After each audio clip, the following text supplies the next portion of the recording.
నమస్తే, welcome to Andhra Prabha. నేను Prashanth. So ప్రస్తుతం గోల్డ్ అండ్ సిల్వర్ రేట్లు ఏ విధంగా ఉన్నాయి, రాబోయే రోజుల్లో ఇంకా ఏ విధంగా ఉండబోతున్నాయి, ఇంకా తగ్గే అవకాశాలు ఏమైనా ఉన్నాయా లేదా పెరిగే అవకాశాలు ఉన్నాయా, ఒకవేళ తగ్గే అవకాశాలు ఉంటే కనుక ఏ కారణాల వల్ల తగ్గొచ్చు, పెరిగే అవకాశాలు ఉన్నాయి ఏ కారణాల వల్ల పెరగవచ్చు అనే పూర్తి వివరాలు ఈ వీడియోలో అయితే తెలుసుకుందాం. దీని గురించి అయితే మాట్లాడేందుకు ప్రస్తుతం మనతో పాటు బొనుగల సోలమన్ గారు మనతో పాటు ఉన్నారు. నమస్తే అండి.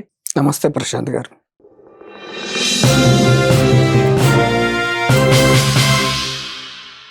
సార్ ఏంటి సార్, మనకు గోల్డ్ ఎప్పుడైతే వార్ కామైందో అప్పటి నుండి బంగారం ధరలు బీభత్సంగా పెరుగుతున్నాయనే చెప్పుకోవాలి.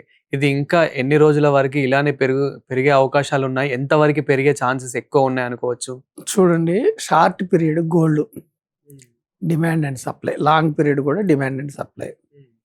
డిమాండ్ ఎక్కువ ఉండి సప్లై తక్కువ ఉండి గోల్డ్ పెరుగుతుంది. వారు జరుగుతున్నప్పుడు యాక్చువల్గా గోల్డ్ పెరగాలి. మనకు మొన్న ఏమైంది, వారు జరుగుతున్నప్పుడు గోల్డ్ తగ్గింది. ఎందుకు తగ్గిందంటే జనరల్గా ఎప్పుడైనా ప్రపంచవ్యాప్తంగా అనిశ్చితులు ఉంటే గోల్డ్ పెరగాలి.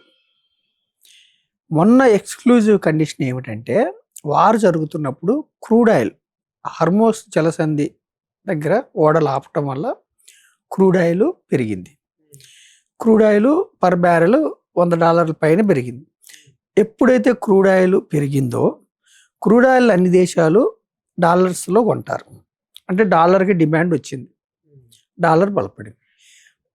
డాలర్ బలపడినప్పుడు గోల్డ్ కూడా డాలర్లోనే కొంటారు. జనరల్గా డాలర్ బలపడినప్పుడు గోల్డ్ తగ్గుతుంది. సో యుద్ధాలు ఉన్నప్పుడు ఏంటి, గోల్డ్ పెరగాలి, సేఫెస్ట్. అవును, అంటే మనకి మిగతా ప్రోడక్ట్స్ కానీ మిగతా ఇప్పుడు ఎగ్జాంపుల్గా ఎల్పిజి గ్యాస్ కానివ్వండి, అవన్నీ రేట్లు ఎంత పెరిగాయి, ఎంత ఎఫెక్ట్ అయ్యి, ఎంత మనం కూడా ఎఫెక్ట్ అయ్యామనేది చూసాము ఆ రేట్స్ వల్ల. అలాంటిది గోల్డ్ మాత్రం తగ్గింది. యుద్ధాలు ఉన్నప్పుడు ఇన్ఫ్లేషన్, ద్రవ్యోల్బణం పెరుగుతుంది. ఎల్పిజి కానీ క్రూడ్ ఆయిల్ రేట్స్ కానీ అన్ని వస్తువుల రేట్స్ కూడా పెరుగుతుంది. ఇన్ఫ్లేషన్ పెరిగినప్పుడు గోల్డ్ పెరుగుతుంది. గోల్డ్ సేఫెస్ట్ హెవెన్ కాబట్టి డిమాండ్ ఎక్కువ ఉంటుంది, గోల్డ్ పెరుగుతుంది. ఇక్కడ డాలర్ బలపడటం వల్ల గోల్డ్ తగ్గింది, ప్రధాన కారణం.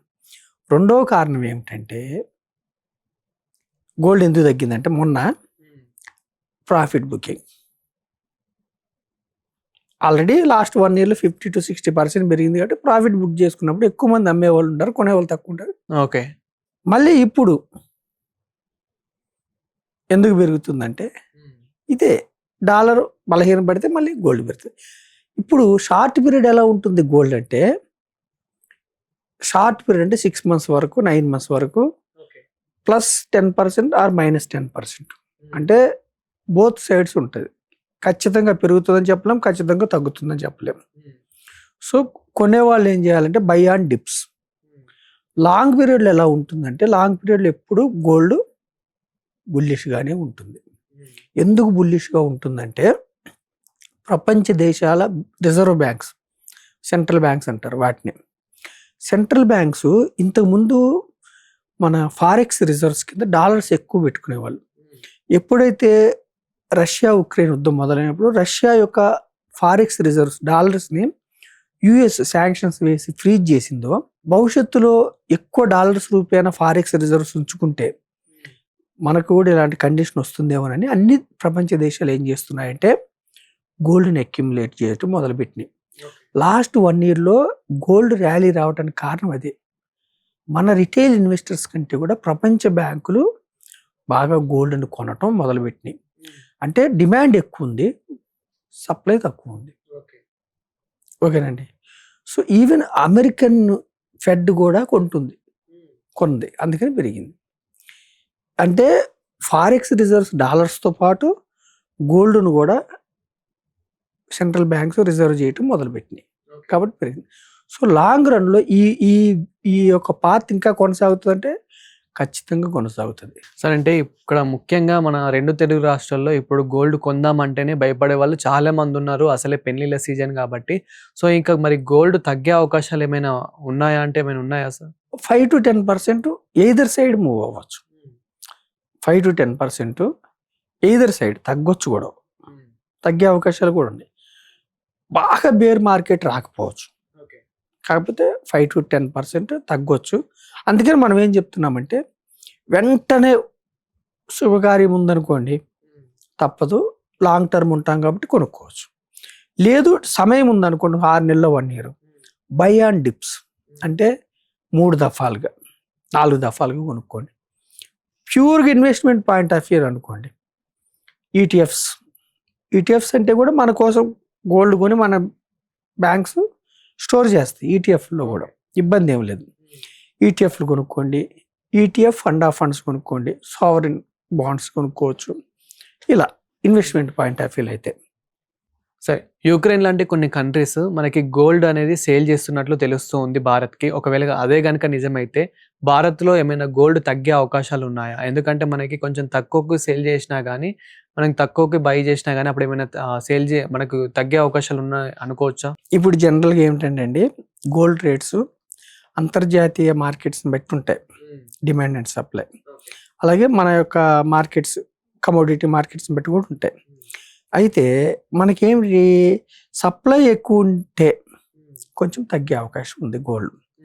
ఇప్పుడు మనకు ప్రపంచవ్యాప్తంగా చూస్తే ఏంటంటే supply only China, Russia, Canada, Australia ఇవే గోల్డ్ ప్రొడ్యూస్ చేస్తున్నాయి. సరే, ఇప్పుడు అవన్నీ మనకు ప్రొడ్యూస్ చేయడం వల్ల అంటే ఒక ప్రైస్ అనేది ఇప్పుడు మీరు అన్నట్టు ఇంటర్నేషనల్ వైజ్ ఒక ప్రైస్ ఒక ఫిక్స్ అవుతుంది. అదే కనుక ఇండియాలోనే మైనింగ్ కనుక స్టార్ట్ అవుతే, ఒకవేళ అలా అనుకుంటే కనుక మనకి ఇంకా అప్పుడు ఏమైనా తగ్గే అవకాశాలు ఉంటాయా?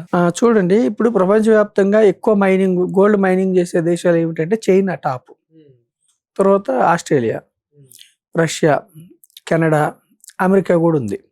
ఇవి ఉన్నాయి వరుసగా. చైనాలో అయితే సుమారుగా 350 టన్నులు సంవత్సరానికి అలా చేస్తున్నాయి. మన దేశంలో 1-1.5 టన్నులు మాత్రమే ప్రొడ్యూస్ చేస్తున్నాం. ఎందుకు మన దేశంలో ఎందుకు అంత తక్కువ అంటే, ఫస్ట్ థింగ్ ఏంటంటే గోల్డ్ డిపాజిట్స్ అంటే గోల్డ్ రిజర్వ్స్ అంటే ఓర్. ఇది ఎక్కడైతే గోల్డ్ ఉంటుందన్నది భూమిలో, అది మన దగ్గర క్వాలిటీ ఓర్ లేదు మన దగ్గర. చైనాలో అక్కడే ఎక్కువ ఉంది. సెకండ్ థింగ్ ఏమిటంటే గోల్డ్ గనుల్లో వెలికి తీయటానికి మన దగ్గర ఇన్ఫ్రాస్ట్రక్చర్ అనుకూలంగా లేదు. ఎక్కడో అడవుల్లో ఎక్కడో గుర్తిస్తున్నారు. సో అక్కడ ఏమిటంటే ఇన్ఫ్రాస్ట్రక్చర్ అనుకోగలేదు. అది వెలికి తీయటానికి కాస్ట్లీ ఎక్విప్మెంట్ కావాలి, హై టెక్నాలజీ కావాలి. అది మన దగ్గర లేదు. ఆ కాస్ట్లీ ఎక్విప్మెంట్ ఇంపోర్ట్ చేసుకోవడానికి మిక్కిలి డబ్బు అవుతుంది. అంటే మనం వెలికి తీసిన దానికి పెట్టే ఖర్చు కంటే బయట నుంచి ఇంపోర్ట్ చేసుకుంటే మనకు చీప్ పడుతుంది. సో అందుకని మన దేశము ఇన్ని రోజులు పెద్దగా గోల్డ్ మైనింగ్ పెద్దగా దృష్టి పెట్టలేదు. ఇంతకుముందు కర్ణాటకలో కోలార్ గోల్డ్ ఫీల్డ్స్ ఉండేది. 2001లో అది ఆగిపోయింది. మళ్ళీ రీస్టార్ట్ చేస్తూ ఉంటున్నారు. ఇప్పుడు కర్ణాటకలో హుట్టిటి అని ఉంది, రాయచూర్ దగ్గర 2 చోట్ల గుర్తించారు గోల్డ్ డిపాజిట్స్. అలాగే ఆంధ్రాలో కర్నూలు డిస్టిక్లో, అనంతపూర్ డిస్టిక్లో గోల్డ్ రిజర్వ్స్ గుర్తించారు. అలాగే జార్ఖండ్, తర్వాత వచ్చి రాజస్థాన్ కొన్ని చోట్ల గుర్తించారు. అయితే మన దగ్గర ఏమిటి, ఇంతకాలం ఎందుకు గోల్డ్ మైనింగ్ వెనకబడి ఉన్నామంటే రెగ్యులేషన్ కొంచెం స్ట్రిక్ట్. మన దగ్గర పర్యావరణ అనుమతులు కానీ, సెంట్రల్ గవర్నమెంట్ అనుమతులు ఇవ్వటం కానీ, గవర్నమెంట్ చేసేది ఇంతకుముందు. ఇప్పుడు చిన్న చిన్నగా ప్రైవేట్కి ఇస్తున్నారు మైనింగ్. ఎంత చేసినా కానీ మన దగ్గర ఏమిటంటే వెలికి తీసి గోల్డ్ తయారు చేసే క్రమంలో అయ్యే ఖర్చు ఎక్కువ. సో అమ్మటానికి అమ్మేదానికి రేటు వెలగట్టడానికి అయ్యేదానికంటే ఖర్చు ఎక్కువ కాబట్టి గిట్టుబాటు అవ్వదు. దానికంటే ఇంపోర్ట్ బెటర్ మనకి. సో అందుకని ఇంపోర్ట్ చేసుకున్నాం. అయితే ఇక్కడ ఏమిటంటే గోల్డ్ ఎక్కువ ఇంపోర్ట్ చేసుకుంటే మన రూపీ బలహీనపడుతుంది. ఎందుకు బలహీనపడుతుంది? డాలర్స్లో కొనాలి. మన డాలర్స్ ఫారెక్స్ రిజర్వ్స్ బయటికి వెళ్తాయి. బయటికి వెళ్ళినప్పుడు రూపీ బలహీనం. సార్ ఫైనల్గా ఏం చెప్తారు సార్? అంటే ఇప్పుడు గోల్డ్ కొనేవారికి ఏం చెప్తారు? గోల్డ్ కొనేవారికి కరెక్షన్స్ ఉంటాయి, అటు ఇటు ఉంటాయి. మైనస్ ఉంటుంది, ప్లస్ ఉంటుంది, 10%. మీకు అర్జెంట్ లేదంటే డిప్స్లో మీకు మీ మనస్సాక్షికి ఇది ఓకే, రీజనబుల్ తగ్గింది కొనుక్కోవచ్చు అనుకున్నాడు, 30%, 40% అలా కొనుక్కోండి. ఎమర్జెన్సీ ఉంటే కొనుక్కోండి. ఇన్వెస్ట్మెంట్ పాయింట్ ఆఫ్ వ్యూ అయితే ఒకటేసారి పెట్టొద్దు, స్టాగర్డ్ వేలో పెట్టండి. ఈటీఎఫ్లు ఒకటేసారి పెట్టకుండా ఒక 9 months, ఒక 1 year లాంగ్ రన్లో మాత్రం బుల్లిష్గానే ఉంటుంది. అసెట్ అలికేషన్కి లాంగ్ రన్లో, ఎందుకంటే సెంట్రల్ బ్యాంక్స్ ఇంకా అక్యుములేట్ చేసుకుంటే గోల్డ్ని ఈవెన్ అమెరికాలో కూడా 8,000 టన్స్ వాళ్ళు డాలర్ యొక్క విలువను కాపాడుకోవాలంటే గోల్డ్ కూడా దానికి ఉండాలి సమాంతరంగానే 8,000 టన్స్ అమెరికన్ ఫెడ్ చేసుకుంది. చైనా సెంట్రల్ బ్యాంక్ కూడా అక్యుములేట్ చేస్తుంది. మన ఇండియన్ రిజర్వ్ బ్యాంక్ అక్యుములేట్ చేస్తుంది. ఆల్ బ్యాంక్స్, అన్ని దేశాల బ్యాంక్స్ కూడా డాలర్తో పాటు గోల్డ్ కూడా రిజర్వ్స్ ఉండాలని గ్రహించి, ఒక్క డాలర్ మీద ఆధారపడటం మంచిది కాదని గ్రహించి గోల్డ్ని తీసుకుంటున్నాయి. సో సెంట్రల్ బ్యాంక్స్ డిమాండ్ ఉంది కాబట్టి లాంగ్ రన్లో బుల్లిష్ ఉంటుంది, షార్ట్ పీరియడ్లో వాలటిలిటీ ఉంటుంది. మీ యొక్క అవసరాన్ని బట్టి మీరు బై ఆన్ డిప్స్ కొనుక్కోండి. సిల్వర్ కూడా అంతేనా?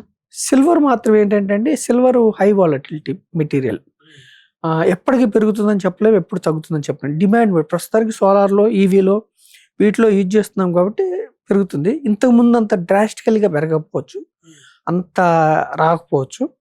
సిల్వర్ అంత ఇన్వెస్ట్మెంట్ పాయింట్ ఆఫ్ వ్యూలో అంత నమ్మకమైన ఇన్వెస్ట్మెంట్ కింద పరిగణించొద్దు. ఏదో మీరు ఇప్పుడు మీ దగ్గర 100 రూపీస్ ఉంటే 10 to 15% గోల్డ్ అనుకుంటే ఆ 15లో 3-4% సిల్వర్కి పెట్టుకోండి కావాలంటే. అది కూడా ఇన్వెస్ట్మెంట్ అనుకుంటే ఈటీఎఫ్లకి వెళ్ళండి, ఫిజికల్గా వద్దు. ఎందుకంటే ఫిజికల్గా తీసుకుంటే మీకు పెరుగుతుంది కానీ మళ్ళీ అమ్మేటప్పుడు ఇబ్బంది అవుతుంది, ఆ రేట్ రాకపోవచ్చు. అది ఈటీఎఫ్లో అయితే యాజ్ ఇట్ ఈజ్ కొన్న రేట్ వస్తుంది మీకు. Thank you sir. Thank you.